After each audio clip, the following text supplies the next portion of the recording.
In 1989, I was asked to be economic advisor to Poland's Solidarity Movement and then to its first post-communist government of Prime Minister Mazowiecki. And I mentioned earlier, I drafted a plan for them, and I created a framework for financial stabilization. And I wrote various key steps of that because that was my specialty at the time, and how to stabilize the currency, how to stabilize the financial system, how to stabilize the money, and so forth. The US accepted everything I recommended. In fact, just to show you how it works, one day in September 1989, I had an idea for $1 billion stabilization fund to back the Polish currency. And I literally typed out the idea on one page at 8 in the morning. I went to see Senator Robert Dole, who was the Senate Majority Leader, at 9 in the morning. He told me to return at 10 in the morning, and there was General Scowcroft, the National Security Advisor. He said, Jeffrey, explain it to General Scowcroft, and I did. General Scowcroft asked me, is this the best approach? And I said, I think it is, General. And he said, please call Senator Dole at the end of the day. At 5 p.m., I called Senator Dole, and he said, Jeffrey, tell your Polish friends they have their $1 billion. So it was from 8 a.m. to 5 p.m., literally.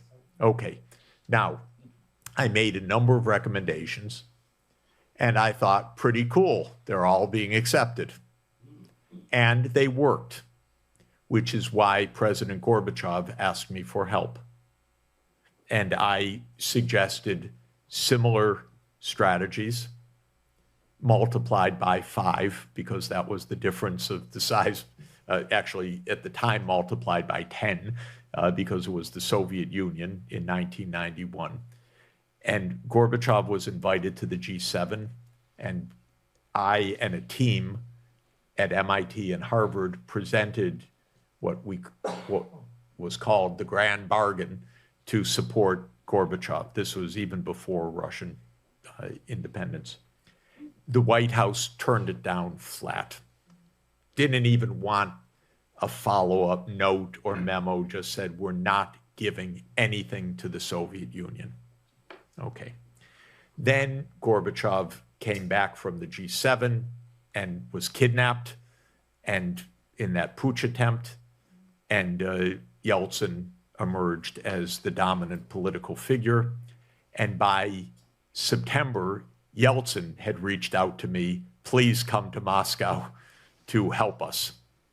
So I came to Moscow and I explained, they said, how did Poland stabilize its currency?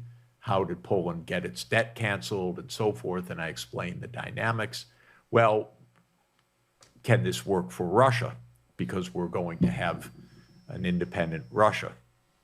And I said, it's important because you face financial collapse. And so this is very important. By the way, all my thinking was guided by John Maynard Keynes' Economic Consequences of the Peace, 1919. Don't end a war in disaster for the vanquished. You end up with what everybody knows. You end up with the risk of complete disaster a generation later. So this was very much on my mind, and I proposed a similar strategy for Russia. It was turned down completely. I said, but it already proved itself. The Secretary of State said to my face in early 1992, Mr. Sachs, suppose I even agreed with you on what you're saying. Suppose the Polish finance minister had said the same thing to me that you're saying. I want to give you a piece of advice, Mr. Sachs. It's not going to happen. Okay, very clear. being very stubborn on my side, I didn't believe him, because usually anything I've wanted, I've had to argue for. But it didn't happen. It never happened. It didn't happen with Bush. It didn't happen with Clinton. The idea of the United States helping Russia to recover never crossed their mind for a moment. This is the most basic point. Russia's on the outside. We move the Iron Curtain several hundred kilometers to the east, but we still face this problem on the other side. That's the mindset. And the motivation? The motivation is being number one. The motivation is being number one. By the way, the motivation was, we don't have to listen to anybody. We are the unipolar power. We are the most powerful country in the history of the world.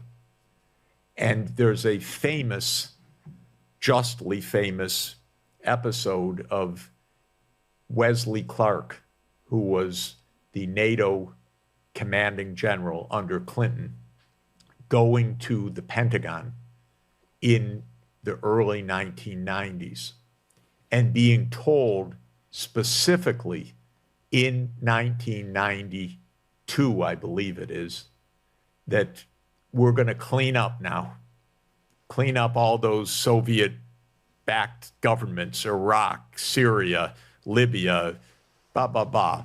We're going to have a series of wars, he was told. And then after 2001, he was told the same thing. Now we can clean up everything. So this is an idea. It's a concept. It's a concept of state power, not a healthy one. And it's been deeply seated, and we're still at it. And these events are playing out in real time right now. They're extremely dangerous.